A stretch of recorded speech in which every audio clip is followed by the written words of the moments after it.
I like the attitude, you know? Fuck you. I'll do what I want.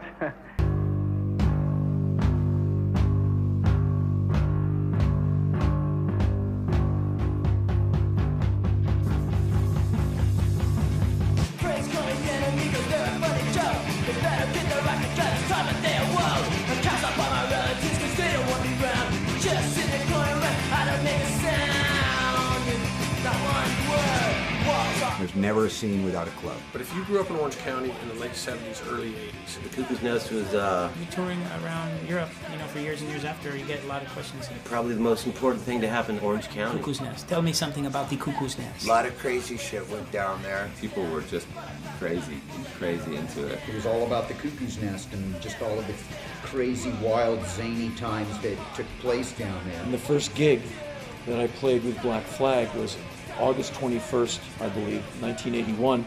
And the first show was at the Cuckoo's Nest in Huntington Beach.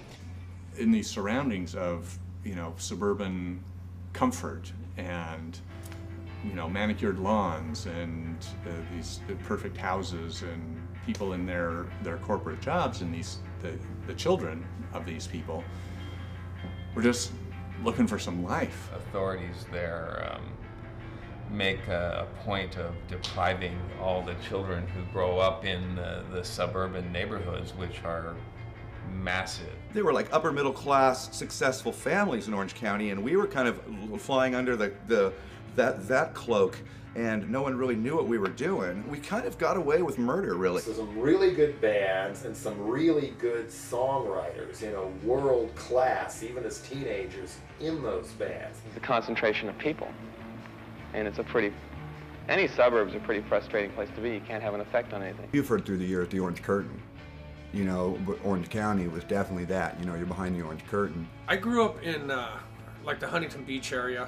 I moved to Fountain Valley in 1970, and I grew up in Fountain Valley, Huntington Beach, Costa Mesa, Newport Beach area. My parents lived in Placentia. We were right on the border of Fullerton. I walked across the street and I was in Fullerton. When I think about it, yeah, we're all Orange County. We came from fine homes, but yeah, why us? Why were we there?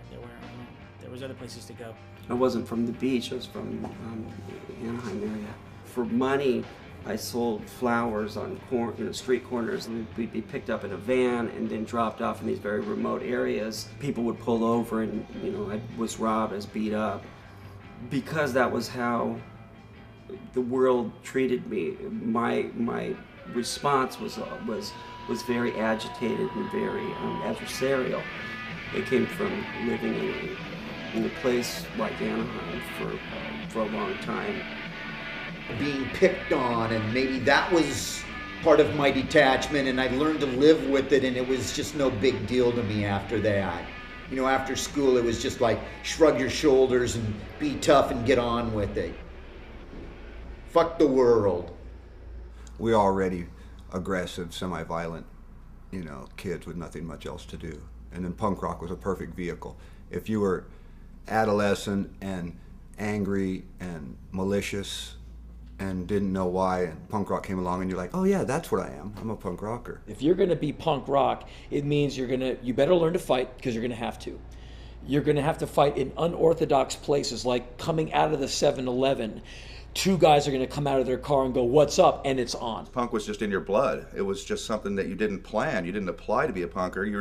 It was like, you just were that kind of person just because of your consciousness. There were things going on that were running parallel to music movements in the country, but that were, in Orange County seemed very, very foreign.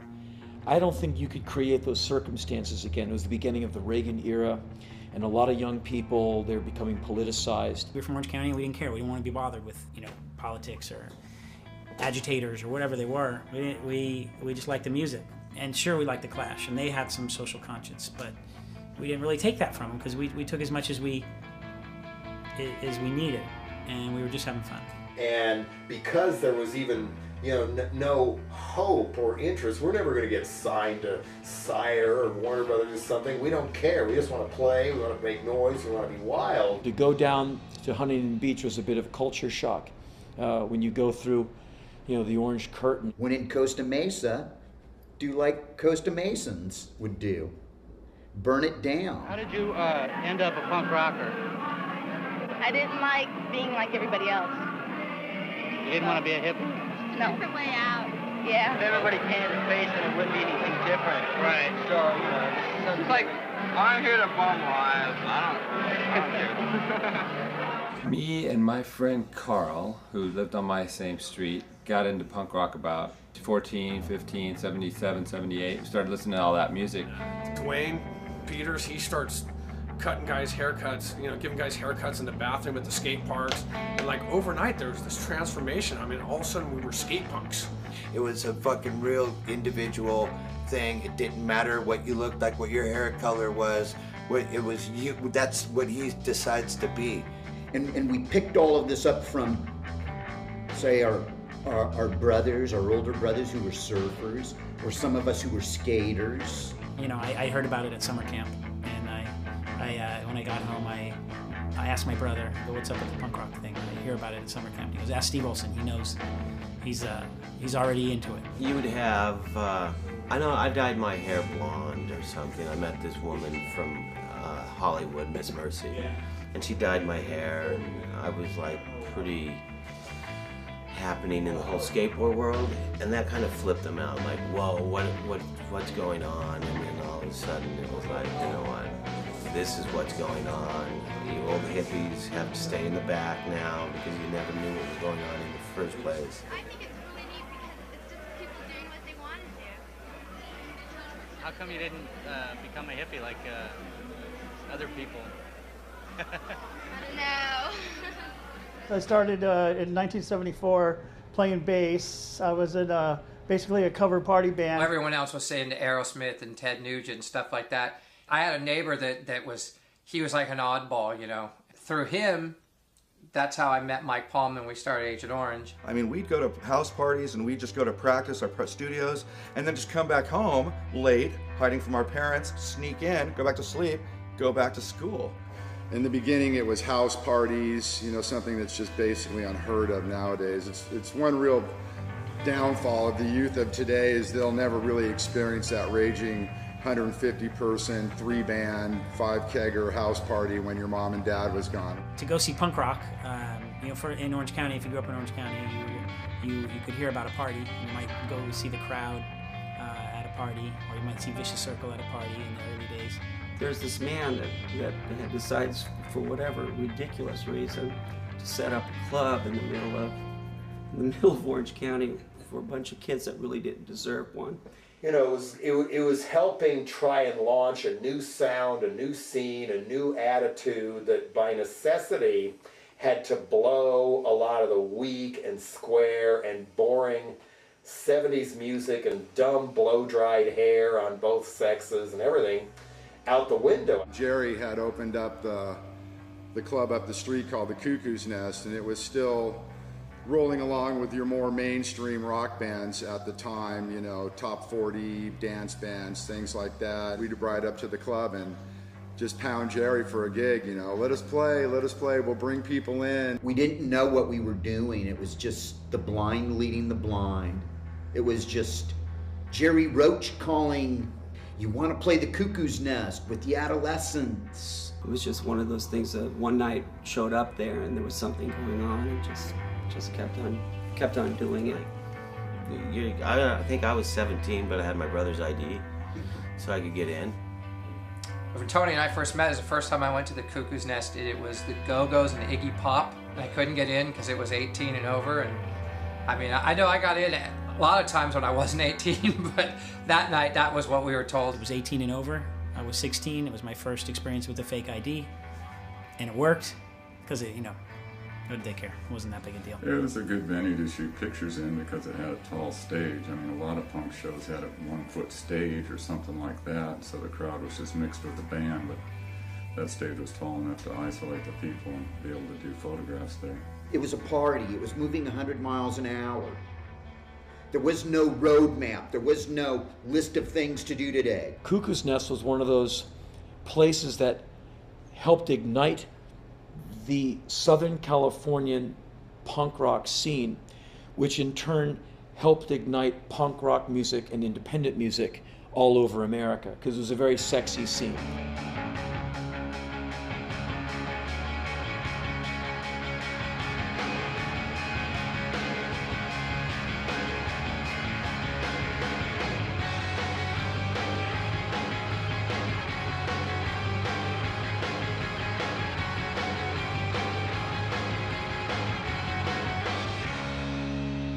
The venue was big enough that it could hold a lot of people. The stage wasn't too high where you felt alienated from the people you were playing with.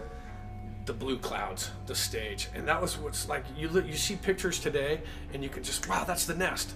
Most stages were black, you know, or something, but the Nest, it stood out like a sore thumb with that baby blue and the clouds and stuff like that. I don't know whose idea that was to paint the clouds on the back of the stage. How can you have the Cuckoo's Nest without, you know, the clouds and the sky in the background of the stage? You knew immediately as soon as you saw that, you know, where it was. That was the Cuckoo's Nest, you know? Well, it was a cool room. I mean, it was an interesting setup because the stage was kind of in the corner, and it was not too big. It sounded good in there. It was perfect sound. It was unbelievable. To hold the Ramones and not fucking blow out like that or anything. I never heard anyone fucking, I can't hear myself in the monitor. I never heard one band fucking complain about the sound. That's all you're gonna, it's the sound here. It's fucking great. What we loved about the Cuckoo's Nest was the PA system was loud enough to turn it into a party. The stage was close enough to the floor where there was no barrier between us and all of the other party meisters.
First time there, I believe the Stains opened, maybe in the first or second time I played there, which is an East LA, all Hispanic punk rock band, and the music was amazing. And the singer's name was Jughead, and he comes on stage in a trench coat, and his trench coat pockets were full of 16-ounce cans of Budweiser. One of the best punk shows I ever saw was, I think it was Black Flag's first show with Henry, with the LA Stains and the Texas Stains, which became MDC. So he produces a can of Budweiser and points it at the crowd. And the crowd's like, you know, I want one, I want one. So he gave some lucky recipient a full can, unopened, of Budweiser as hard as he could, throwing it into the crowd. I think that was the night a beer bottle bounced off my head. It didn't really change trajectory. It came from the back and went and kind of kept going. And I remember it hit some youth upside the head and bounced, as a can will do when it hits the right part of the noggin, and the thing made this beautiful boom, it just disappeared to like the back of the venue, and everyone kind of had to admire the arc of the can, like, wow, that was good air on that one. A little bit lower, I would have been out. Thursday afternoon at school, it's like, who's playing the Nest this weekend? You know, what are we gonna do? Who's playing? And it was, there was always something. I mean, it didn't matter. You had the Jerks, the Ramones, T.S.O.L, Black Flag. I mean, there was always a band. The Dead Kennedys came down and played once. You could see Iggy Pop there, you could see the Ramones, you could see 999. They brought in so many great imported bands from all over the States and all over the world that fucking kicked ass, and it showed, it was like right there. Here's flavor. You want flavor? We got it right here at the Cuckoo's Nest. There was no better way to grow up. I was tired of seeing the Ramones. You're gonna go see I'd seen them 6 times already. What's going on tonight? What's at the Nest tonight? What's at the Nest? First question, every fucking night. You know, you'd go there and you'd see these bands, and these bands were like our heroes. You know, T.S.O.L. and though we grew up with these guys and they're our friends, but they were like our heroes. They were like, it was like we were part of that team. T.S.O.L. was like probably the most memorable band for us, and Social Distortion, because they were more like the Clash, and T.S.O.L. was just like kind of damnedy, but way cooler.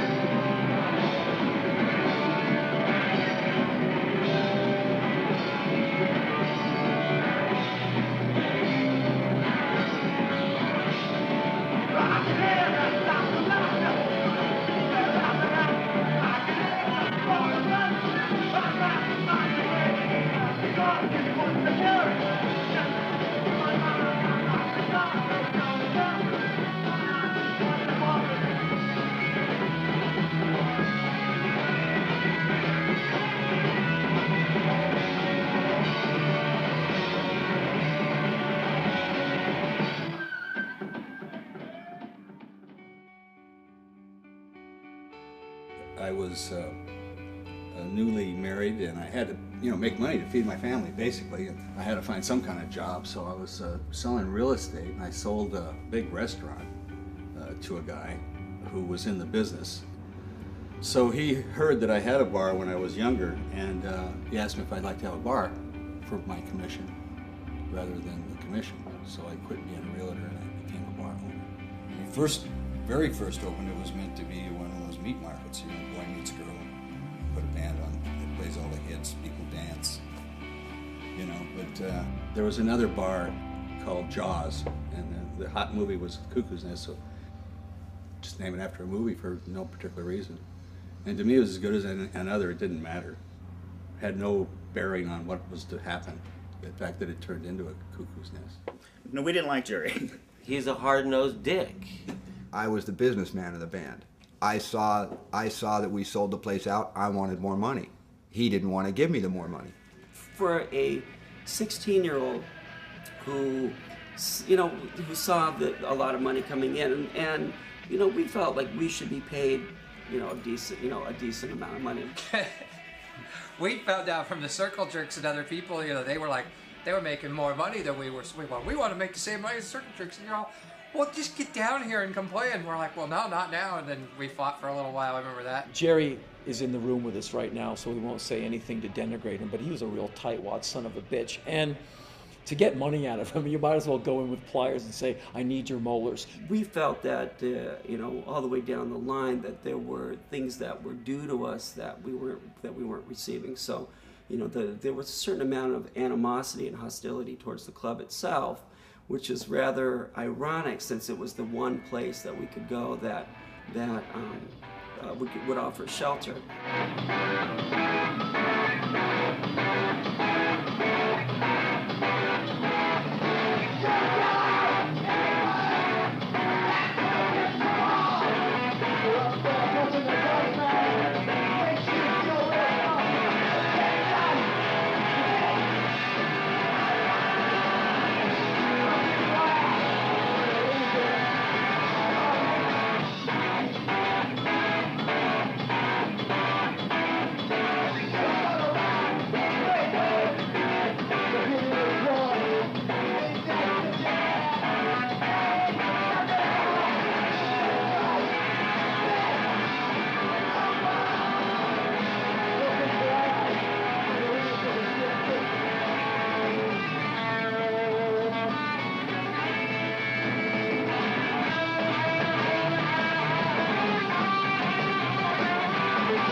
The Cuckoo's Nest sat on about 1/3 of the way into a pretty deep lot, and then there was a liquor store, which was which hydrated a lot of people. When we pulled into the parking lot at the Cuckoo's Nest, was to proceed to get our party going early, and that would be tailgating, everything short of somebody pulling up with a keg in the back of the pickup truck. We'd have one friend, we'd make him not shave for like 2 weeks before, a big show so he could try to go in and look like he was old enough to buy liquor. And there was a laundromat right there too. I think we used to go. We'd hang out in this laundromat and just drink beers and hide the beers inside the dryer. And anybody come in, we'd shut the dryer and there's punks everywhere. And sometimes the party would just stick around in the parking lot. Sometimes it wasn't about going inside, it was just about going into the parking lot and causing some trouble, or watching the trouble unfold. The Cuckoo's Nest parking lot. Shit, I lost my virginity there. Oh yeah? Didn't even know the girl's name. We were the guys that got to the club first. We were 16. We got somebody to buy a Foster's for us, and then we were snorting Black Beauties. We used to tell our parents, we're not hippies, we don't do drugs, but, we'd be doing speed and drinking all the time, and... Because I was offered drugs every single time I was in there as a compliment. I like you, do some speed. Like, no, or do some more speed, because people thought I was on speed when I was just on, being hyperactive. Eddie Subtitle used to give us Black Beauties. Remember those little pills? They were in black capsules, and we used to sell them to everybody. You just walk over the hoods of cars and see who's in wearing the regulars you knew, and then there was always new people there. In the back apartments, you'd jump in the cars, jump from car to car, hit Sherry Hatfield, these chicks over here, these guys over there. Oh, some locker room, want some Coke on the next car? Yeah, so-and-so's got a joint going right there. Everyone's gonna end up at, it's real 50s meets the 70s. You gotta remember Socrates said that the world was going to hell, or the younger generation was going to hell, and they weren't worth a damn, and he didn't have much hope for the future because the kids weren't worth a shit. And essentially, that's what they're saying today. There was a lot of drinking, a lot of just fights. There was a lot of crazy times. I remember we'd eaten some Quaaludes, and there was a bouncer, and we were just like kids, and he was like some muscle-bound dude, whatever, doing his gig. But he was like, it's over, it's closed, get the fuck out of here. And my brother was like, well, what are you gonna do, kick our ass because we're not leaving? We're leaving, we're walking away. And he's like, gets in some karate sense, and my brother kicked him in the nuts, right? And the dude went down, and then we dogpiled him. We didn't sock him. We weren't there to fuck him up. We just dogpiled him, and he lost his mind. He was screaming at the top of his head, get off me, you're trying to kill me. And no one was throwing punches or anything. We just thought it was funny that we'd subdued him with body weight. And we got up and we were laughing. It was funny. We were stoned out of our minds. And he was like, you're crazy. And we just were thinking, we're not crazy. We're just having fun, man. And we just learned to shrug our shoulders and say, hey, have a nice night, fuckface. Over there. Hey, over here. Oh, Father, okay. you're going home? Yeah, goodbye. He's going home, oh no. What? Go ahead, say something. Okay. Our main premise is to get people to hate us. Now we're getting into the real nitty-gritty. Why do you want people to hate you? Because everybody else wants people to like them. He went to get it. Uh-oh. No, I won't get it. And, fuck them, man. Who wants to be liked? Ow! The people very close to me were upset by it, like Zuby's, the guy next door who I shared a parking lot with, and the transmission place. When I didn't have anything on the lot, they just filled the whole lot. Like I say, they trashed the lot. That's what really bugs the hell out of me. All the business people around here tried to do whatever they could to protect themselves. There was all this hoopla with the guys next door at Zuby's and the Cowboys and shit. You could trash a few things, but there was a line that, we all love this club, and we've seen a bunch of clubs get shut down because of some of the behavior that we've brought into some of these places. Dave, what was your most fun, violent trip? The gang fight between the bouncers here in Zuby. Oh, yeah? That was last week, right? 2 weeks ago at T.S.O.L. Oh, yeah? What do you think of the Zuby people? Suck.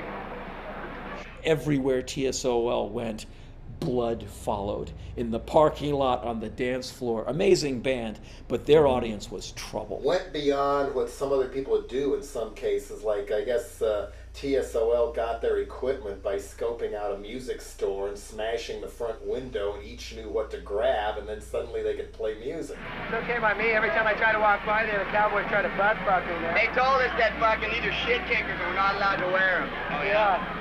We don't know how to kick shit. Yeah, we don't know how to kick shit. Don't know how to eat it either, but they suck a lot of it over there.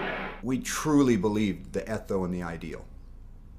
We absolutely believed it, you know, and therefore we were reckless beyond belief. There was a lot of hostility towards the club next door, which was like a cowboy bar. There was just a lot. There was a lot of friction that started to occur.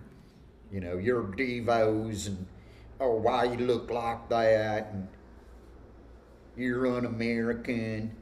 You commie faggot. You're probably shooting heroin and selling child pornography on video. A new enemy reared their ugly head, and it was the cowboy redneck.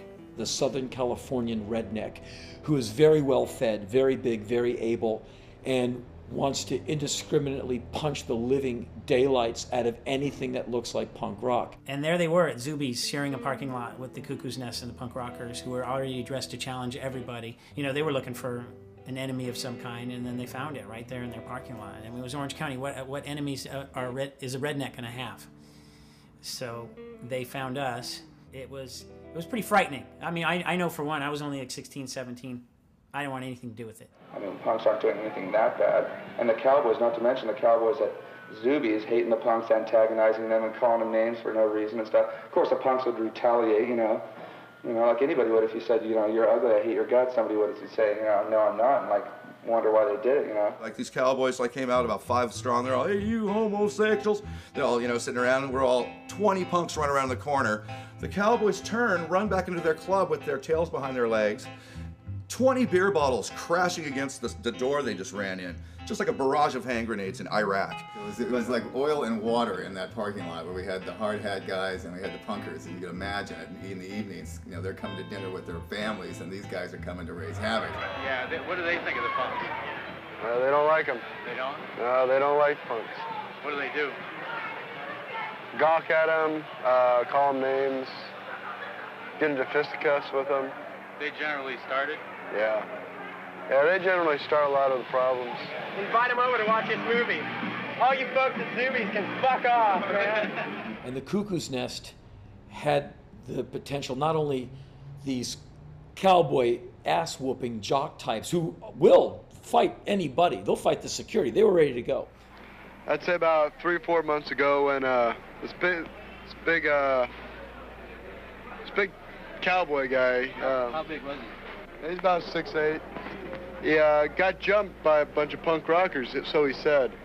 And so he went back to his car, got a 9mm pistol, automatic pistol, came back and wanted to shoot a few punk rockers. And you were going to draw on him, right? Well, when he went down for the gun. A draw. I mean, you guys were going to draw on each other. It was like a Western shootout. Well, he went down for the gun, and I just pulled my gun out and aimed it at him, and told him if he didn't get out of here and get away from his ankle, that that was going to be the last time he ever walked. You know, you get a bunch of drunk rednecks in their pickup trucks, and they see a bunch of crazy, you know, multicolored haired, spiked haired, mohawked haired guys, and it's like, hey, it's gonna be a gang fight. It wasn't even like the people at Zuby's were the problem. It was a stereotyped person that that a lot of us had to deal with. Oh yeah, they used to come around and be tough, and the punks would beat them up. You know, it's like one time we had 6 guys in football helmets and baseball bats march up to the Cuckoo's Nest. They were gonna kick some punk ass. And the punks saw them and just went, oh boy, and about 80 punks took out after these 6 people, and they dropped their bats and hauled ass. It was great. So, what do you think of the cops? They're okay guys, but they just take it to a limit a little too far. They're just jerks. How about the Pat Brown incident? The legend of Pat Brown, you know? Pat got drunk and tried to kill a cop. Actually, we left right before the whole thing happened. An hour later, man, I heard all hell had broken loose, you know. Pat was a T.S.O.L guy. Yeah, completely. But Pat Brown was a skateboarder before he was a punk rocker. I heard some stories about you too, but you don't want to go into that. I'm a nice person. Pat, Pat especially, his greeting was a headbutt. You know, like, so that was, you know, that was another one of the police kind of setups. I want to be myself, be a person I want to be every day. I'm not like everybody else on the street. What do you think about the explosion, the fact that everybody's becoming a punk rocker? It's ridiculous. This guy, you know, Pat Brown, he was just in his car driving through the parking lot. This is like when the police were like catching you for any small thing that was going on.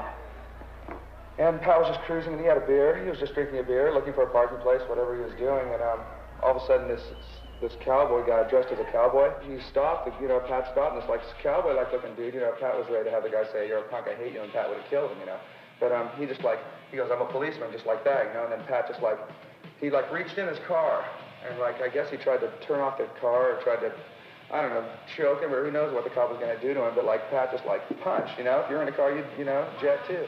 The cop is here. Pat is driving out. They're all, "Stop." Pat's all, "No." Floored it. Cop just goes, "Shit, I'm gonna get run over, right?" We're all just hanging, right? And then unloaded a gun into a car with people everywhere as he's driving away with 5 or 6 people in the car. I talked to one of the kids that was in the car and said, "Yeah, Pat swerved at him." Then the cop got up, shot 3 rounds into the car. Could have killed one of those kids.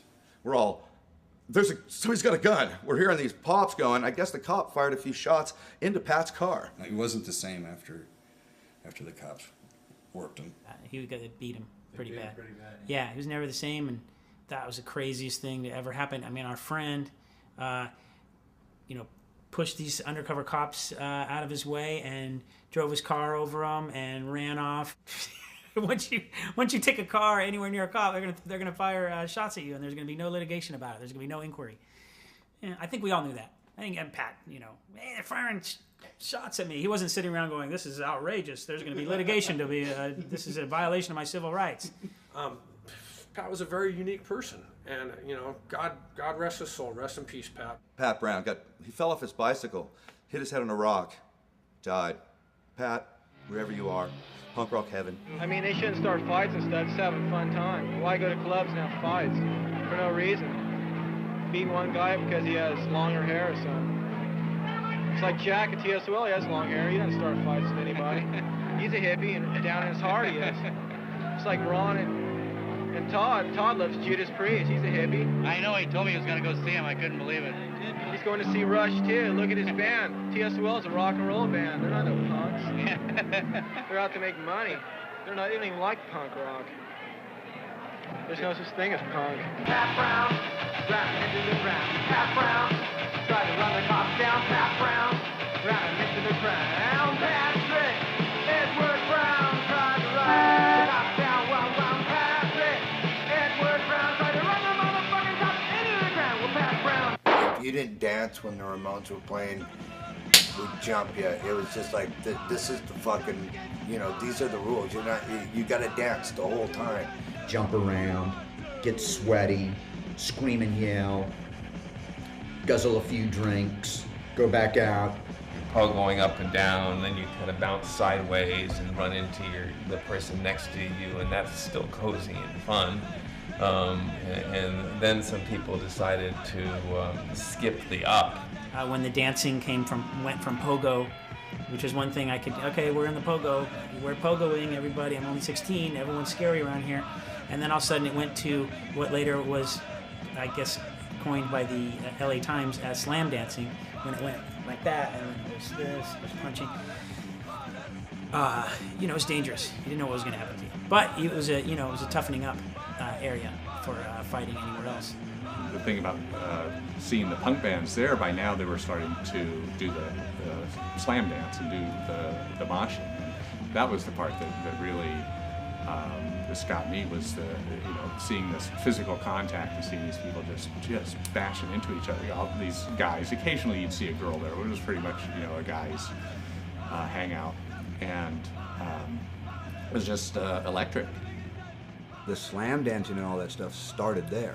Looking back on it, like I said, I started realizing that wow, that something started there that was pretty earth-shaking, and then it endured and it didn't go away. And that, of course, was the slam dancing, or what they want to call it, the mosh pit. Well, I think that it's just the overall influence physical contact. I think that's a necessary element of punk rock, and it's really easy to get involved in it because all of a sudden you're out there banging with someone and it feels natural almost, you know? It's fun. You're standing there on the side and all of a sudden action starts behind you, and you're standing in the same place, but you're in the middle of the floor now, you know? So it's either slam out of there, stay slamming in there, or get knocked down, you know? So you have to start dancing. Your way out. You gotta slam your way out. And that's cool, that's fun.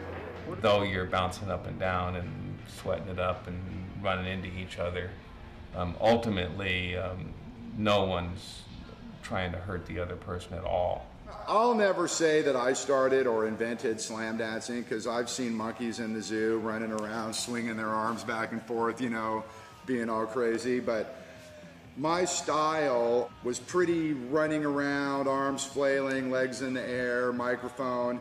And a lot of the kids picked up on that and started to kind of imitate that style that I was doing. And then all of a sudden, you know, you get 5 guys doing it, then all of a sudden 10 are doing it, and pretty soon 50 are doing the same thing, and it's turned into this big slam thing. It wasn't to the point where guys were slamming, trying to get the guy behind them in the face. It was just, you know, just the style of the time was running around. Instead of pogoing, you know, which I would crave for after it turned into the fight days, you know. It's like, quit fighting, pogo, man, let the girls in here, that's what we're all here for, you know. But once the evolution started, it couldn't be stopped. And people have said, hey, you know, you're the guy that started slam dancing. And I'll say, well, you know, I had a certain style and some people picked up on it, but I would never, you know, be that arrogant to say that I started slam dancing.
Anybody knows what's going on about punk rock, it's you. Do you think? I do.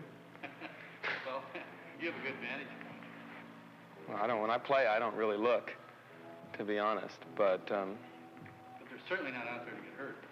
You know, no one goes out to get hurt. I mean, I don't. I don't think anybody really does. People were afraid to come into the Cuckoos, and my friends wouldn't come. Yeah. And I remember Jim Garano saying the first time he went how afraid he was.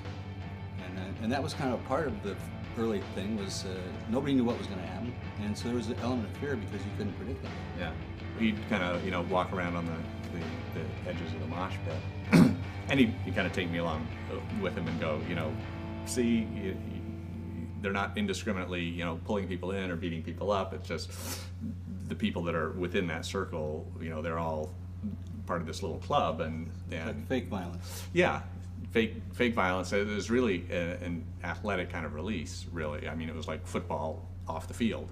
Well, you don't break bones or anything. You get bruises and swollen parts of your body. That's nothing really that big. It's like a chaotic, really drunk high school dance, Do you remember, you know what it was like. And sometimes I remember you'd like just walk into the crowd and go, watch this, and just, you know, walk through the crowd and nothing would happen. The violence hadn't started yet. The whole Black Flag uprising and the beat the hippies up and all that hadn't come into play yet. You never knew what was going to happen. It started off a lot of fun, and as Jerry knows, progressively, as more of the people that turned from football to punk rock and from wrestling got into punk rock and this and that, some bad elements started to come into it. It got labeled hardcore. It was a little more extreme, a little more intense, and eventually it got faster in tempo than punk had been. And but there was starting to be so much stupid violence coming in. You know, people jumped stage diving just so they could punch somebody in the back of the head, white power shirts showing up and stuff like that. But I think the first thing said to me in this boiling mass of white youth who was glaring up at me, I think some young man with no hair on his head looked up at me and said, "You better be good, you fucking faggot," which is something that, you know, gets the blood going and makes you really want to excel.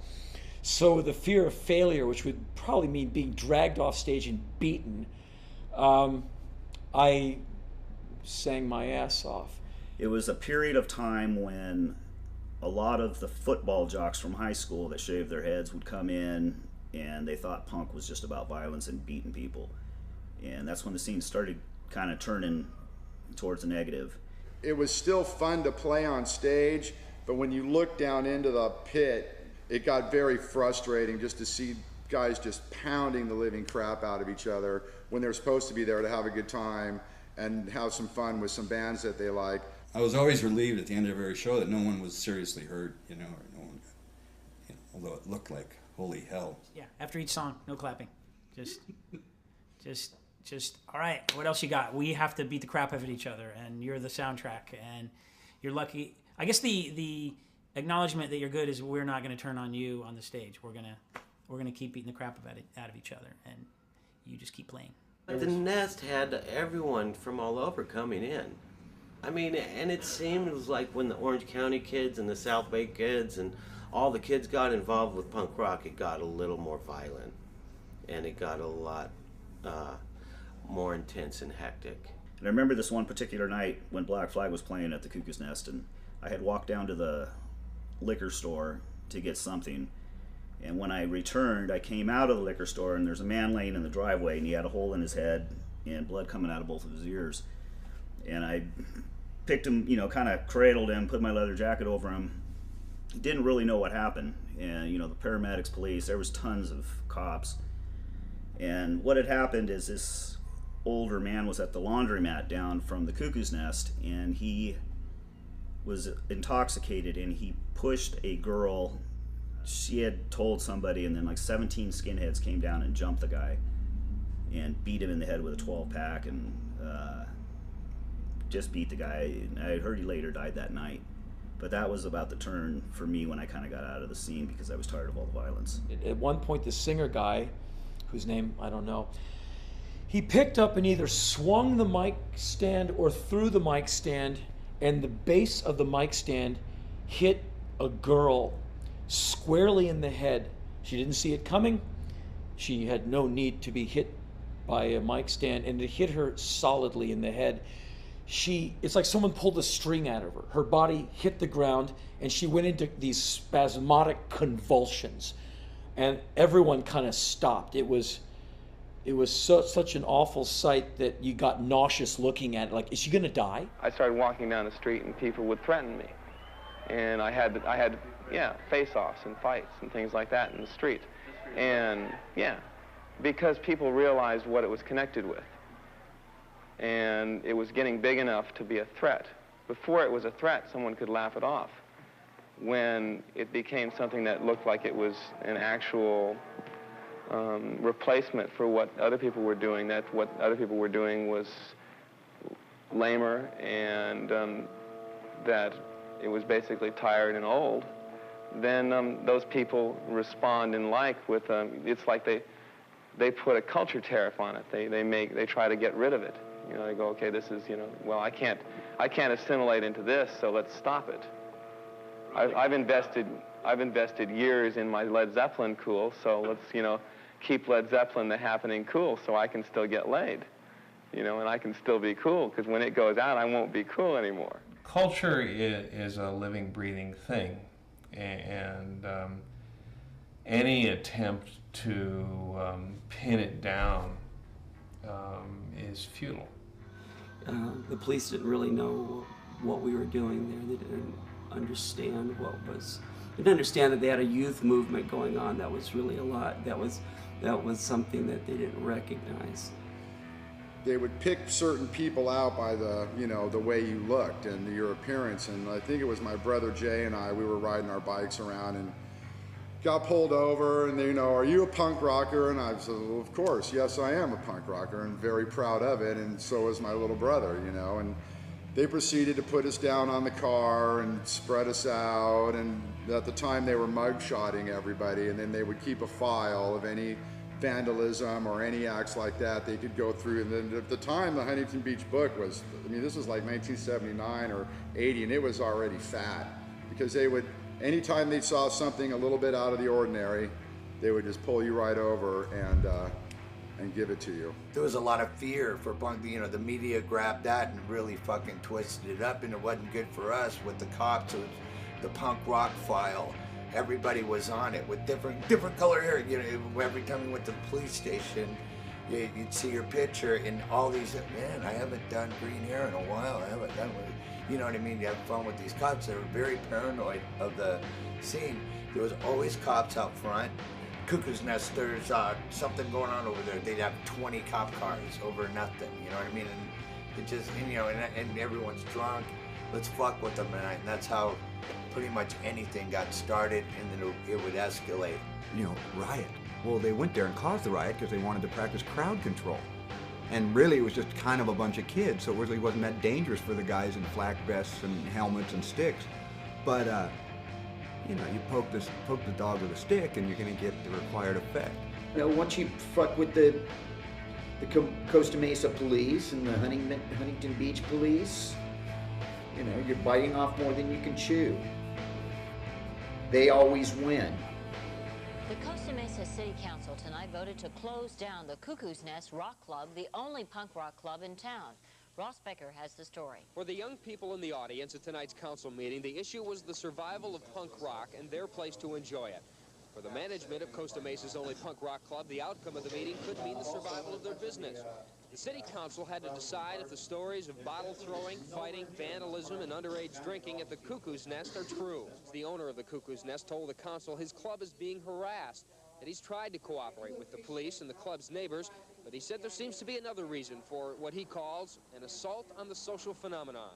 Club employees and patrons told the same story, but the police and some of the club neighbors think the problem is not punk rock, but the punk rockers, the ones who they say are causing trouble. People being extremely loud. What I mean by loud is just out really just screaming, yelling. Definitely would attract your attention if you're anywhere in the area. Broken beer bottles all over the place. The council listened. They listened for more than 2 hours. Then they had to decide. Councilman Don Hall said the problem will not go away, and Councilman Ed McFarland told the overflow crowd, "Don't blame us. We didn't create the problem at the Cuckoo's Nest." The young people left before the vote. It was obvious they lost. Cuckoo's Nest is closed for tonight. It was a 4-0 vote of the city council, but the manager says it won't be for long. He's taking the case to the Superior Court here in Orange County. He says it's a constitutional issue, and the city council should not be allowed to ban punk rock. They tried to get rid of me. Actually, that's why I sort of turned radical. I spent most of my time trying to placate them and make them happy and keep it under control. But once they tried to get rid of me, then I kind of let it go wild. And I really just wanted to shove punk rock right up their ass. I reopened May 1st, May Day, with Black Flag. May 2nd, T.S.O.L. with Agent Orange and the Adolescents. And in other words, I reopened and I was completely over triple capacity the very first night I reopened.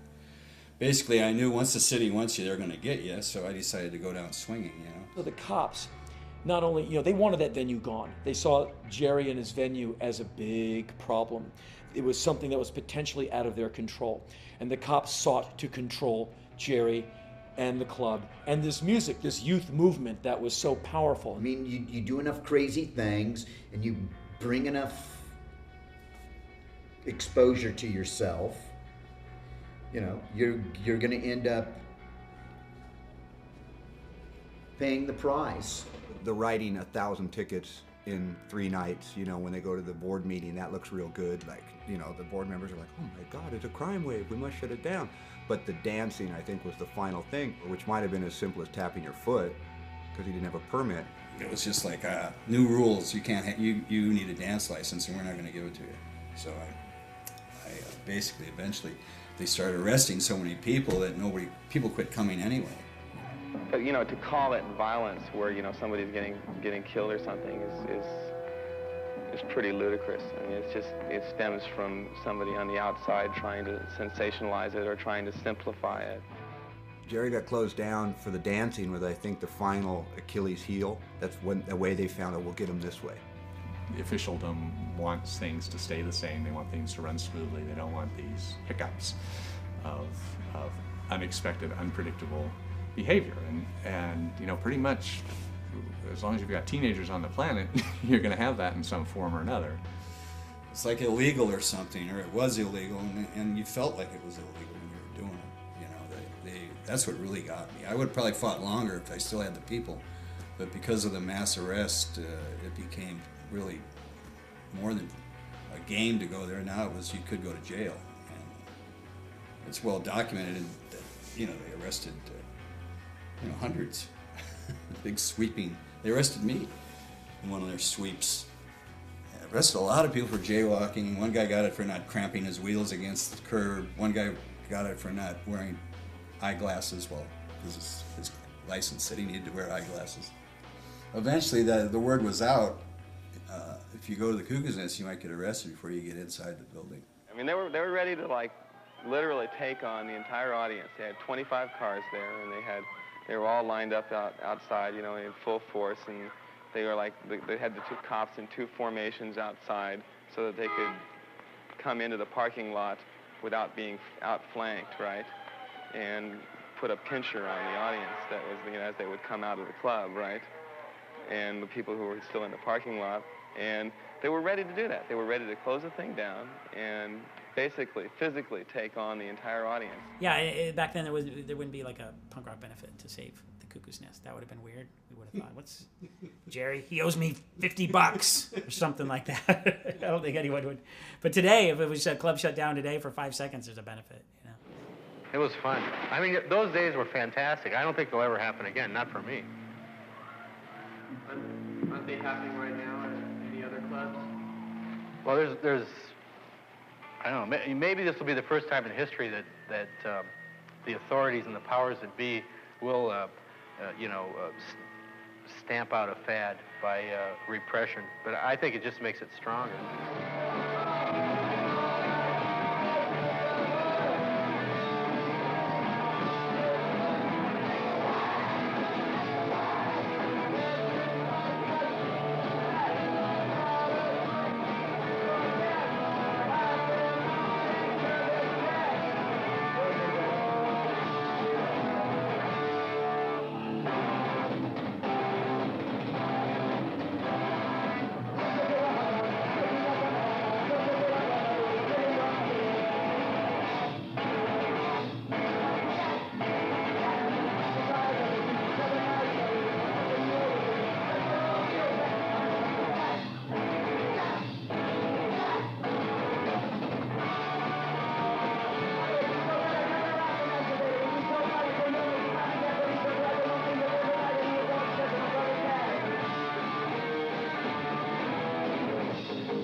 that an indication that punk rock is dying? That it was just a fad that just passed? I don't see how anything so heavy could just die out that quick. I just think we'll see more repercussions, and I think it's festering under, bubbling under, as they say. These were hit records that didn't become radio hits because they weren't corporate major labels, and you know, if Rodney didn't play it, nobody would except the college stations. But in retrospect, it doesn't surprise me that the OC sound was kind of the cradle of what made bands like Bad Religion, and then later much bigger Green Day and Offspring especially, who openly trace their lineage to T.S.O.L. You know, they got big because finally the masses heard that type of punk sound. I knew enough to know back in those days that we were part of something that was really, really important. So yeah, I was right about that. We were clueless.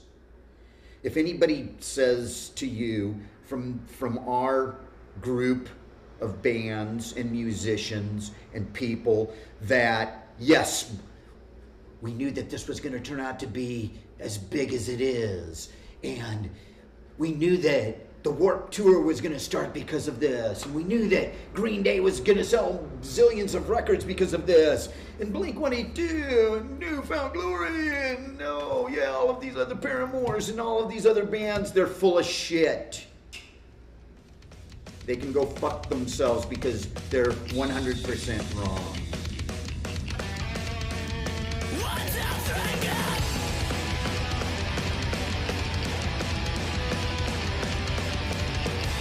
Every teenager goes through that period where they just want to say fuck everything, and you know, and punk's pretty much like, there it is. It's so like real and angry, and I think the fact that I could relate to it. You believe in it, you know what I mean? It speaks to you, it grabs you, and it's just, it's true. Like, you know, second generation hippies now, they're second generation punks.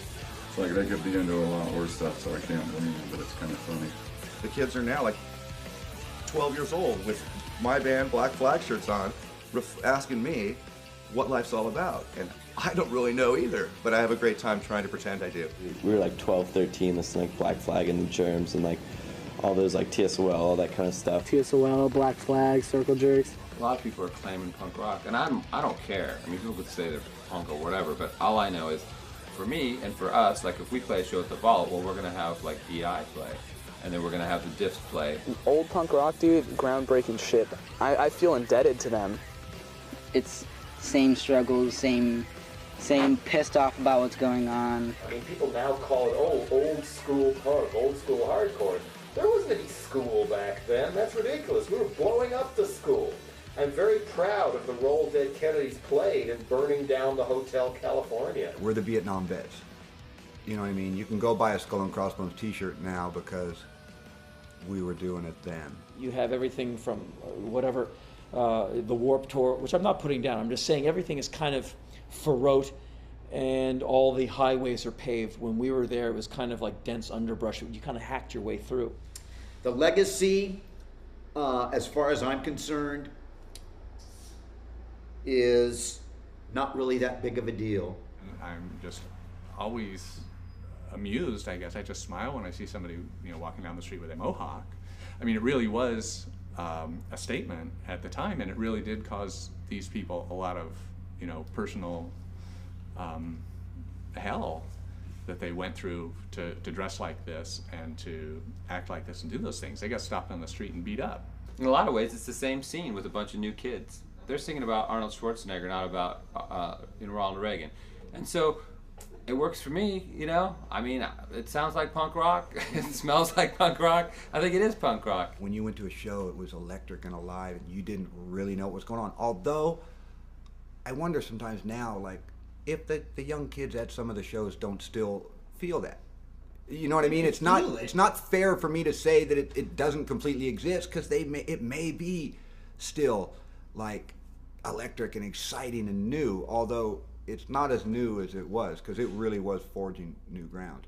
Fucking playing your music, doing your own thing, some kind of an act. Fucking not giving a fuck if anybody else likes it, not giving a fuck if anyone cares, then you could be a punk if you want to be a punk.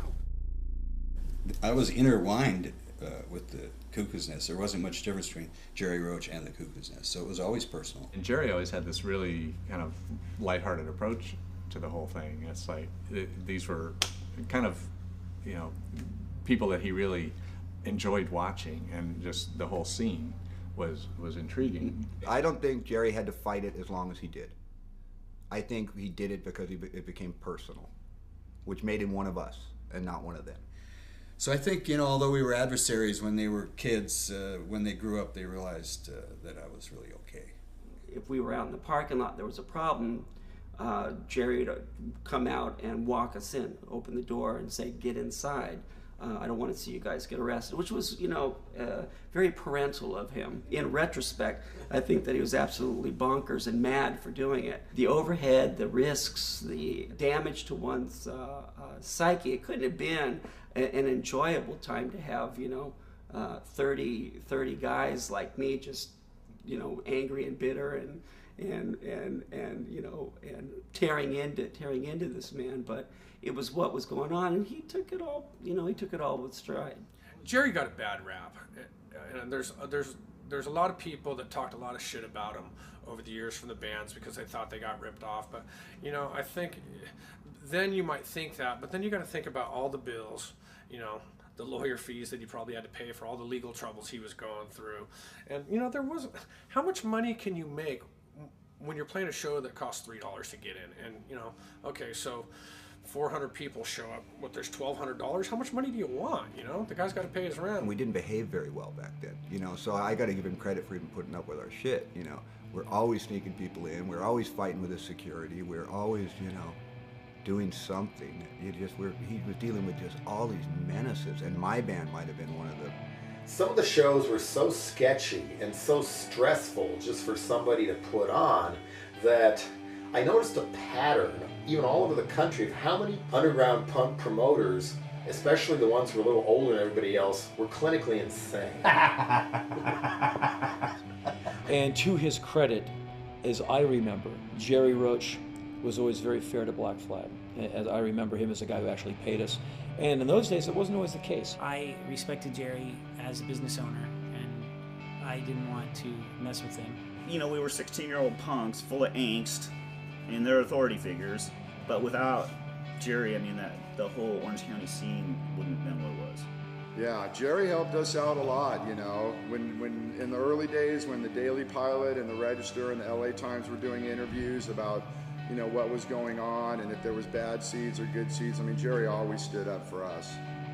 The gravity of what Jerry Roach did is unmeasurable to change rock and roll history, because he pretty much started a movement and helped a movement evolve out of Orange County, not to mention challenging the police department, challenging social ethics, morals, everything involved. I don't know what would have happened if there wasn't the Cuckoo's Nest. I don't think there would have been anywhere else, really. No one seemed open-minded enough to open it up. No.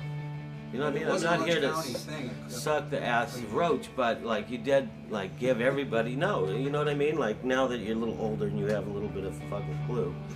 Roach was like the dude who let us come to his place and have a good time. I don't know. I know I had a lot of great times at the Cuckoo's Nest. Jerry introduced me to my wife, who I've been married to for 20 years in November. How about that? That's a good memory for Jerry Roach. Jerry, he's a good one. The hippies, I don't think really believed in love that much, and I don't think the punks believe in hate that much. It's just something, I think it's shock value, and it's something like saying, hey, look at us, you know, look at me, I'm different, I'm something new, and what are you going to do about it? But this is what people went through to try and carve out a place to play this music that the establishment, as it was called then, was against, and the music establishment was against as well. Punk rock, just a bunch of Neanderthals or something. And, you know, and so much history is painted of the violence and the slam dancing and, you know, people getting hurt and people worming on glass and all that stuff. I mean, a lot of that stuff did happen, but there was guys in bands writing songs that, you know, still hold up today.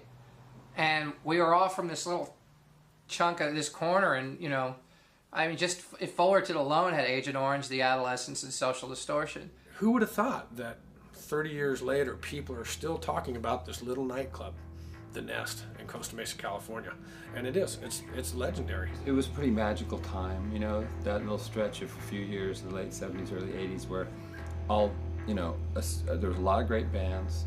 It was about the only venue that a lot of these bands could play, and so it was a hub, you know. I miss the Cuckoo's Nest. It'd be nice if they had a place like that now for the kids, but then the kids would probably want to book Britney Spears or something. I just know that we're always doing something we couldn't, but without that place, we wouldn't have really had anything to do. It was a great place to go, and anybody that didn't get to experience a club like that in punk rock, I mean, I know there has been other little bastions, you know, so to speak, but that was a golden time, and it was a great club.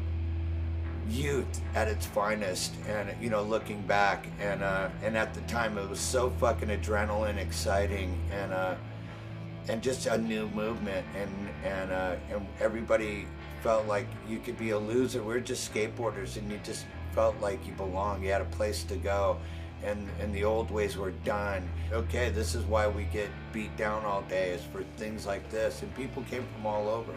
I don't know all, because I was so young, all the inside politics, and I'm glad I didn't know, because I know music inside and out. It's a dirty business, but I fucking know that it was clean for me. Punk rock is a lifestyle. Punk rock is a way to be, you know, it's a very beautiful thing. I think it's helping to save the world, personally. When people really think full circle and just like read between the lines, the truth comes out that the Cuckoo's Nest is one of the purest, most awesome places that has ever existed anywhere on earth. You know, that's why I joined the Vandals.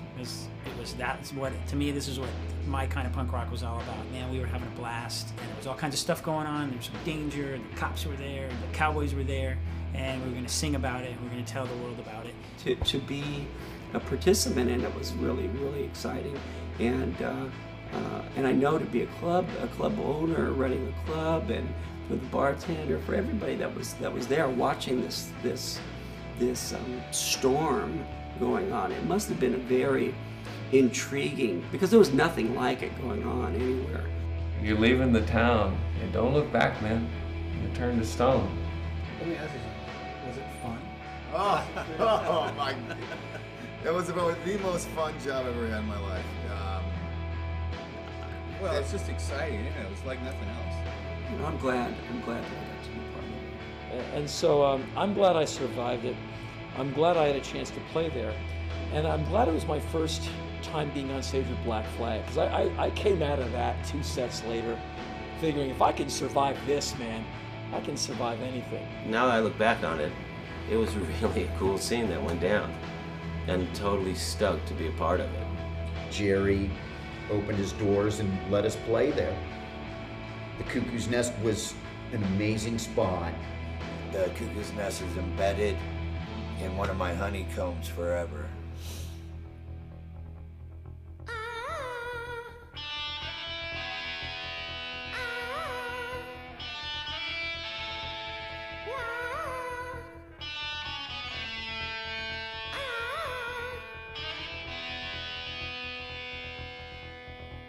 I want to be a cowboy. I'm going to be a cowboy. I'm born to be a cowboy. I want to be a cowboy. A cowboy!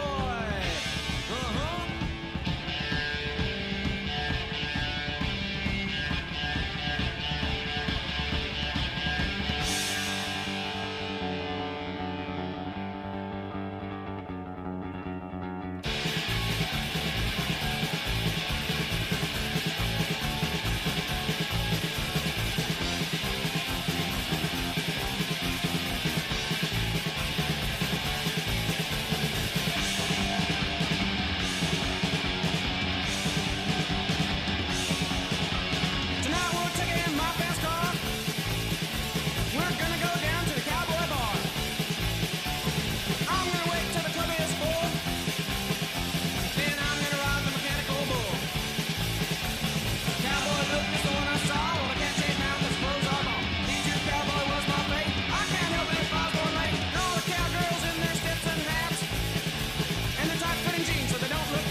couldn't make it as a punker.